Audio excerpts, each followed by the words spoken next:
اسرائیل کے سب سے بڑے ایئرپورٹ پر حملہ ہو گیا ہے، اور یہ حملہ ایران نے نہیں کیا، یہ کوئی میزائل حملہ نہیں ہے، بلکہ یہ یہودیوں نے اپنے ہی ایئرپورٹ پر تل اویو کے خود کیا ہے۔ بین گورین ایئرپورٹ جو ہے وہ تل اویو کا سب سے بزیسٹ ایئرپورٹ ہے، اور اب سے کچھ دن پہلے تک تھا، اور اس کے بعد جب سے ایران کے ساتھ جنگ چھڑی ہے، برے دن شروع ہو چکے ہیں اسرائیل کے، وہ ایئرپورٹ بند ہے اور وہاں سے فلائٹ آپریشنز نہیں کیے جا رہے۔ لیکن لوگوں کو کہیں نہ کہیں ان کے دل میں یہ بات ہے کہ ہماری جان چھوٹ سکتی ہے اور ہم اسرائیل سے نکل سکتے ہیں، تو اسی ایک ایئرپورٹ سے نکل سکتے ہیں۔ جیسے ہی فلائٹ آپریشنز ریزیوم ہوں گے، ہم پہلی اویلیبل فلائٹ سے ٹکٹ لینے کے بعد یہاں سے بھاگ جائیں گے، اور اس آس میں کہ ان کی جان بچ جائے گی، وہ اسرائیل سے بھاگ جائیں گے، ان کی جان چھوٹ جائے گی،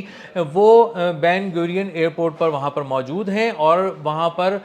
کئی روز سے چونکہ پڑاؤ ڈالے ہوئے ہیں، اس لیے وہ وہاں پر رہ کر چڑچڑے ہو گئے ہیں، نفسیاتی مریض بن چکے ہیں، اور ایک دوسرے پر حملہ کر رہے ہیں۔ گزشتہ روز بھی انہوں نے بہت شدید احتجاج کیا اور کہا جو حکام تھے کہ کسی بھی طرح یہاں پر فلائٹ آپریشنز کھولے جائیں، ایک دو فلائٹس ہی کو کم از کم اجازت دی جائے کہ وہ تل اویو سے اڑان بھریں اور انہیں لے کر جائیں۔ اب ایک تو یہ ممکن نہیں ہے، ایئرپورٹ حکام ان کو سمجھاتے رہے کہ تمہاری جان ابھی نہیں چھوٹنے والی، تمہیں ابھی اس جہنم میں مزید دن گزارنے ہیں، تو اس خدشے پہ کہ ان کو مزید دن گزارنے پڑیں گے، وہ چڑچڑے ہو گئے۔ وہ اپنے ساتھ ایک ہینڈ کیری لائے تھے، اور ہینڈ کیری کے ساتھ ہی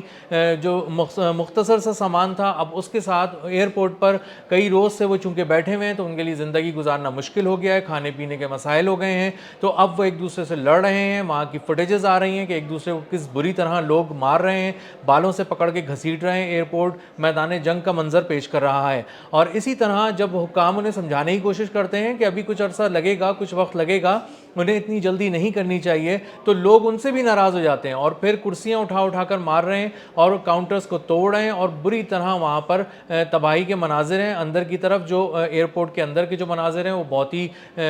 بھیانک ہیں، وہاں پہ چیزیں ٹوٹ پھوٹ کا شکار ہو چکی ہیں، بری طرح انہوں نے ایئرپورٹ کو تباہ کر دیا ہے، صرف اس آس پہ کہ انہیں کسی طرح یہاں سے نکلنے کی اجازت مل جائے گی اور وہ جلدی سے اسرائیل سے بھاگ جائیں گے۔ اسرائیل کا جو سرکاری ڈیٹا ہے، جو آفیشل ڈیٹا ہے، وہ بتا رہا ہے کہ جو لوگوں کا ملک سے بھاگنے کا، جان چھڑا کر اسرائیل سے جانے کا یہودیوں کا جو ٹرینڈ ہے، یہ نیا نہیں ہے۔ 2023 میں اس میں نمایاں اضافہ ہوا جب دیکھنے میں آیا کہ نتن یاہو اپنی پوری قوت سے مظلوموں پہ غزہ کے چڑھ دوڑا، اور اس نے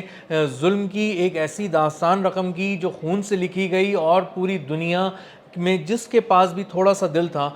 وہ چیخ اٹھا، اور اس نے کہا کہ تم نے کس بے دردی سے، کس بری طرح شیرخوار بچوں کو کاٹا ہے، تم نے عورتوں کو ریپ کا نشانہ بنایا ہے، تم نے عورتوں کے ساتھ بہت برا کیا ہے، مظالم کیے ہیں، لوگوں کو مار دیا جان سے، خواتین کا، مردوں کا، بچوں کا، بوڑھوں کا، جوانوں کا قتل عام کیا ہے، ان سے خوراک چھین لی ہے۔ جو اس سارے برے حالات سے فلسطینی اس آزمائش سے گزرے، تو ان کے حالات دیکھ کر کہیں نہ کہیں یہودیوں کے دل میں کچھ نہ کچھ خوشی تو تھی، لیکن ساتھ میں یہ خدشات بھی تھے کہ یہ جو تکلیف یہ سہ رہے ہیں، کل کو یہ جواب دیں گے، اور یہ جواب اسرائیل کے اندر تک، ان کے گھروں تک پہنچے گا، اور وہ اپنے ہی ملک میں غیر محفوظ ہو جائیں گے۔ جو بہت دور اندیش لوگ تھے، جو بہت دور اندیش یہودی تھے، انہوں نے اسی وقت سمجھ لیا تھا کہ یہ آگ اب رکنے والی نہیں، یہ ضرور پھیلے گی اور ان کے گھروں تک پہنچے گی اور ان کو بھی نقصان پہنچائے گی۔ یہ سوچ کر وہاں پر دو طرح سے لوگوں نے انخلا وہاں سے ہونا شروع ہوا اسرائیل سے یہودیوں کا۔ پہلے تو انہوں نے جو تھا وہ کوشش کی کہ وہ ایئرپورٹس پہ نہ جائیں اور یہ تاثر زیادہ نہ جائے کہ وہ لوگ ملک چھوڑ کے جا رہے ہیں، تو انہوں نے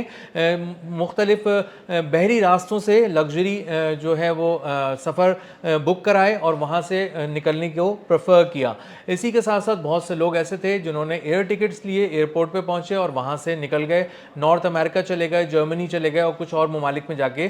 سیٹل ہو گئے۔ انہیں اندازہ تھا کہ آنے والے دن ایسے ہوں گے جس میں وہ نکلنا تو چاہیں گے اپنے ملک سے، لیکن نکل نہیں سکیں گے۔ تو ایک آفیشل ڈیٹا بتا رہا ہے کہ 2023 میں 44% لوگوں میں اضافہ ہوا 2022 کی نسبت جو ملک چھوڑ گئے، اور یہ تعداد 83,000 لوگوں تک جا پہنچی، جس